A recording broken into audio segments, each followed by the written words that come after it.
Bismillahirrahmanirrahim. Assalamualaikum warahmatullahi wabarakatuh. Alhamdulillah wassalatu wassalamu ala Rasulillah wa ala alihi wa ashabihi wa man walah. Asyhadu an la ilaha illallah wahdahu la syarikalah wa asyhadu anna Muhammadan abduhu wa rasuluh. Amma ba'd. Alhamdulillah, segala puji kita panjatkan kepada Allah Subhanahu wa taala karena insyaallah pada hari ini kita masih diberi kesehatan. Ya, masih dalam keadaan bisa belajar. Alhamdulillah, walaupun pembelajarannya masih dengan daring. Insya Allah hari ini kita lanjutkan kembali materi kita Ulumul Hadis kelas 10 di pertemuan yang kedua semester 2 ini dengan kitab Mustalahul Hadis karya Syekh Utsaimin. Ya, silakan bisa dibuka kembali kitabnya. Pada pertemuan sebelumnya kita telah membahas tentang terputusnya sanad. Adapun di sini dibagi menjadi 4 macam, yaitu mursal, kemudian mu'allaq, mu'dhal, dan munqati'. Kemudian pada pertemuan sebelumnya kita juga telah sedikit membahas tentang apa itu hadis mursal, kemudian mu'allaq, dan seterusnya. Tapi insyaallah pada pertemuan kali ini kita akan mengulang kembali untuk lebih jelas bagaimana bentuk hadis mursal, kemudian mu'allaq, dan seterusnya. Kita langsung saja masuk di bagian yang pertama, yaitu hadis mursal. Fal mursalu, adapun hadis mursal adalah ma rafa'ahu ila nabi sallallahu alaihi wasallam sahabi lam yasma' minhu aw tabi'in. Yang namanya hadis mursal adalah ma rafa'ahu ila nabi, hadis yang sanadnya diangkat oleh seorang sahabat atau tabi'in, lam yasma' minhu, padahal dia tidak mendengar langsung dari beliau. Jadi yang namanya hadis mursal ini hadis yang sanadnya terputus dari kalangan sahabat atau dari tabi'in.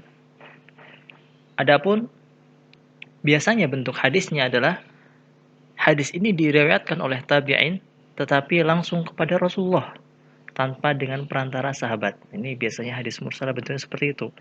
Ada pula yang diriwayatkan oleh sahabat, tetapi karena mungkin sahabat itu ketika Rasulullah itu masih hidup, dia masih kecil. Atau bisa jadi ketika sahabat itu sudah dewasa, tetapi baru masuk Islam. Maka ini terkadang masuk dalam hadis mursal. Itu bentuknya. Kemudian yang kedua, wal mu'allaq. Hadis mu'allaq. Apa itu hadis mu'allaq? Ma khudifa awalul isnadih. Hadis mu'allaq adalah hadis yang dihapus permulaan sanadnya. Ingat, yang dihapus di sini adalah permulaan sanadnya. Ketika permulaan sanadnya dihapus atau dihilangkan perawinya, maka hadis tersebut disebut dengan mu'allaq. Dan terkadang yang dimaksud dengan mu'allaq adalah hadis yang seluruh sanadnya dihapus. Atau bahkan ketika di permulaan itu terhapus semuanya, maka itu disebut juga dengan mu'allaq. Artinya hadis yang dihapus perawinya di permulaan, baik 1, 2 atau selebihnya. Tapi di sini apa? Di permulaan itu yang perlu digarisbawahi. Kemudian yang ketiga adalah hadis mu'dhal. Yaitu apa? Ma khudifa min asna'i sanadihi rawiyan fa aktsar ala tawali.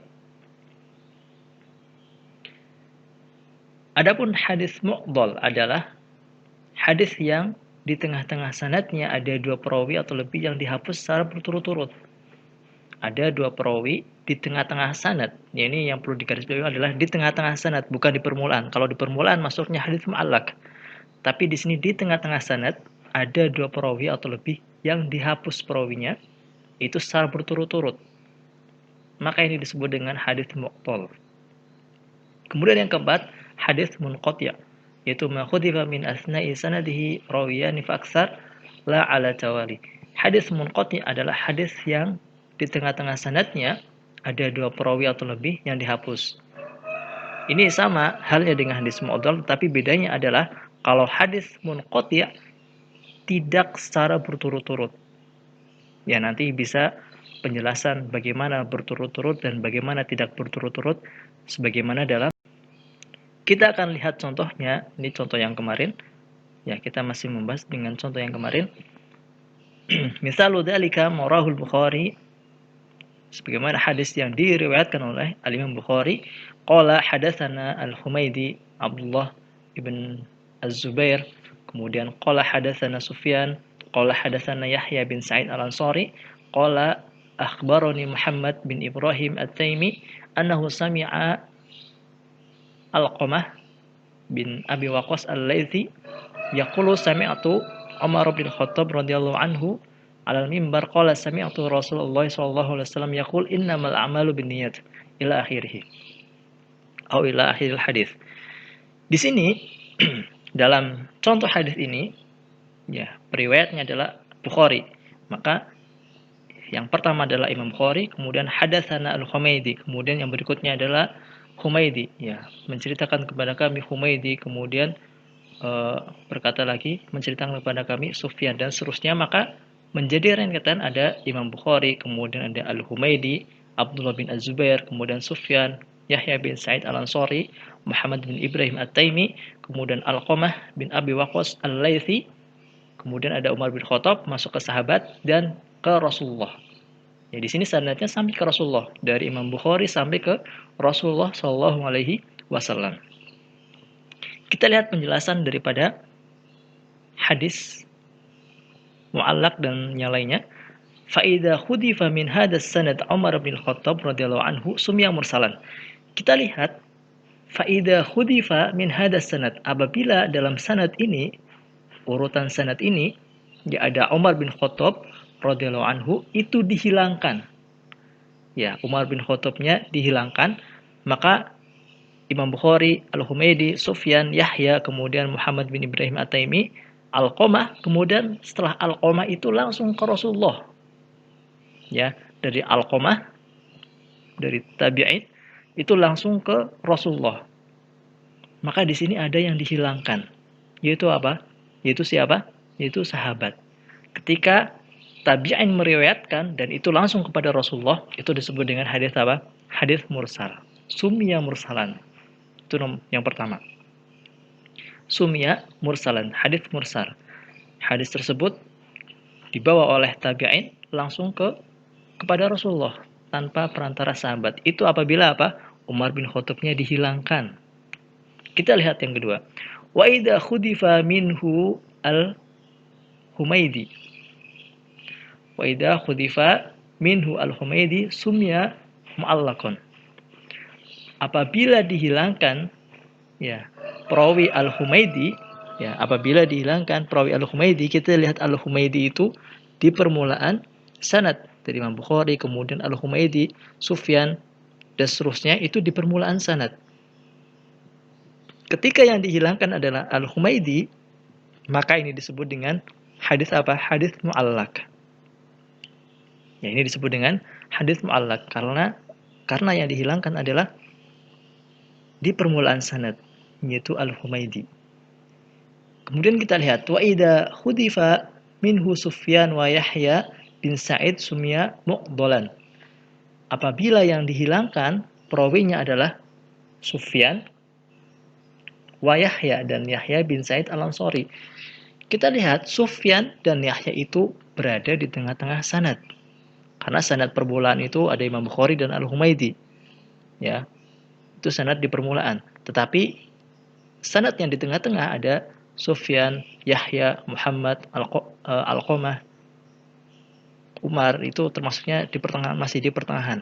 Dan ketika sanadnya itu di pertengahan kemudian ada yang hilang atau ada yang dihapus perawinya, dua perawi atau lebih, misalnya di sini tadi dikatakan khudifa minhu Sufyan wa Yahya, Sufyannya dihilangkan, kemudian Yahyanya juga dihilangkan. Ini di tengah-tengah ada dua perawi dan ini berturut-turut. Sufyan dengan Yahya itu berturut-turut. Maka ini disebut dengan apa? Hadis mu'dhal. Ya, disebut dengan hadis mu'dhal.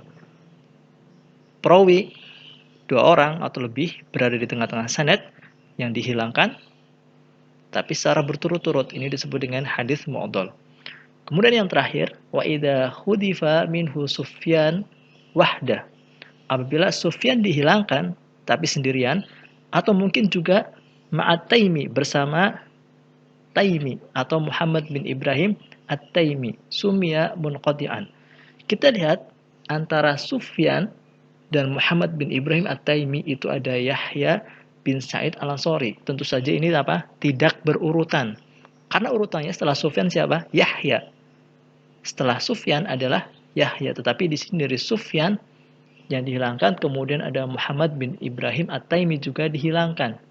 Ini artinya tidak berurutan. Ketika tidak berurutan, dua perawi yang dihilangkan di tengah-tengah sanad, maka sumya munqati'an. Maka ini disebut dengan hadis munqati'.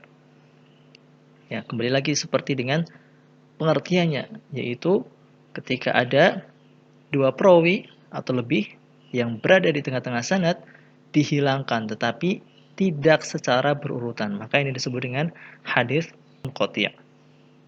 Ya, mudah-mudahan ini bisa dipahami ya dari keempat macam hadisnya. Kemudian kita masuk yang berikutnya, wa munqati'us sanad, terputusnya sanad bijami aqsam, dengan keseluruhan macamnya, mardud, semuanya tertolak. Jadi hadis-hadis yang sanadnya terputus itu tertolak. Ya, tidak diterima. Ya, tidak diterima. Tetapi apa? Tetapi yang perlu digarisbawahi di sini, karena kondisi perawi yang terhapus dari sanad yang tidak diketahui, misalnya ya, lil jahli, ya karena tidak diketahui, namun hukum tersebut tidak berlaku, ya. Bihadil mahdhuf siwa ma ya'ti. Tidak berlaku ketika jenis hadis memiliki keterputusan sanad sebagai berikut. Ya, jadi ketika hadisnya itu terputus, itu tertolak. Tetapi ada kondisi perawi yang terhapus atau sanad yang tidak diketahui, namun hukum tertolak tersebut tidak berlaku. Seperti misalnya nomor 1 di situ hadis mursal as-sahabi. Ya, mursal sahabi. Apa itu hadis mursal sahabi? Hadis yang diceritakan atau diriwayatkan sahabat, tapi dia sendiri tidak mendengarnya, atau tidak mendengar ucapan tersebut, atau tidak menyaksikan kejadian yang dia ceritakan. Atau di saat Rasulullah masih hidup, dia masih kecil, atau terakhir masuk agama Islam. Ini hadis mursal tapi yang diriwayatkan oleh sahabat. Dan ini bisa jadi kemungkinannya dia mendengar atau kemungkinan dia tidak mendengar.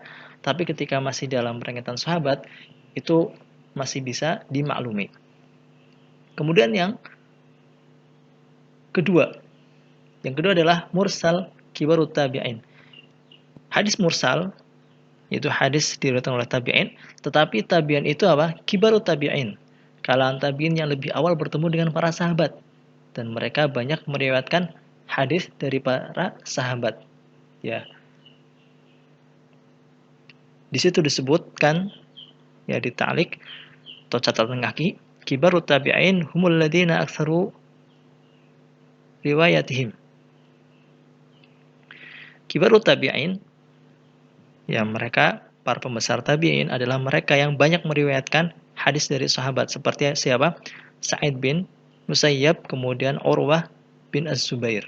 Itu contohnya. Kemudian yang ketiga adalah mu'allaq. Ya tadi mursal kibarut tabi'in. Ya. Adapun mursal kibarut tabi'in itu menurut mayoritas ulama apabila didukung oleh hadis mursal yang lainnya atau amalan sahabat atau qiyas, maka ini menjadi diterima.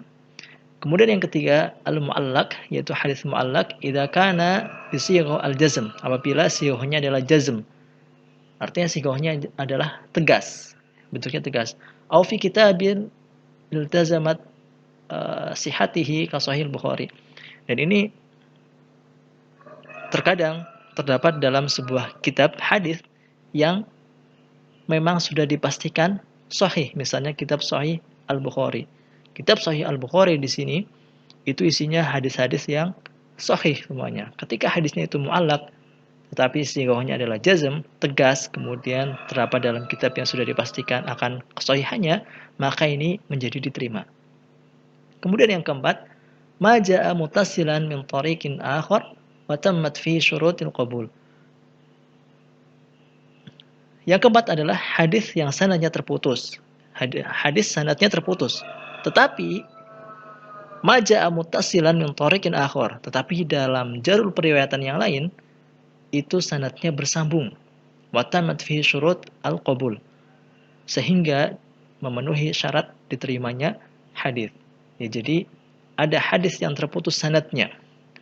Tetapi periwayatannya tidak hanya satu, ada periwayatan-periwayatan yang lain dengan hadis yang sama. Ketika periwayatan yang lainnya itu sanadnya bersambung, ya walaupun satunya itu sanadnya terputus, tapi yang satunya sanadnya bersambung, maka ketika sanad yang bersambung itu memenuhi persyaratan hadis yang diterima, maka ini pun juga bisa memenuhi persyaratan hadis tersebut diterima. Ya, walaupun tadinya terputus sanadnya. Ini pengecualian daripada hadis-hadis yang sanadnya terputus. Apabila memenuhi kriteria keempat ini, maka bisa jadi hadis tersebut diterima. Ya mungkin ya ini sedikit penjelasan. Mudah-mudahan bisa dipahami dengan baik. Apabila masih belum paham, ya mungkin lain waktu bisa dipahamkan kembali. Dan kurang lebihnya mohon maaf dari saya. Kita akhiri. Subhanakallahumma bihamdika asyhadu an la ilaha illa anta astaghfiruka wa atubu ilaik. Assalamualaikum warahmatullahi wabarakatuh.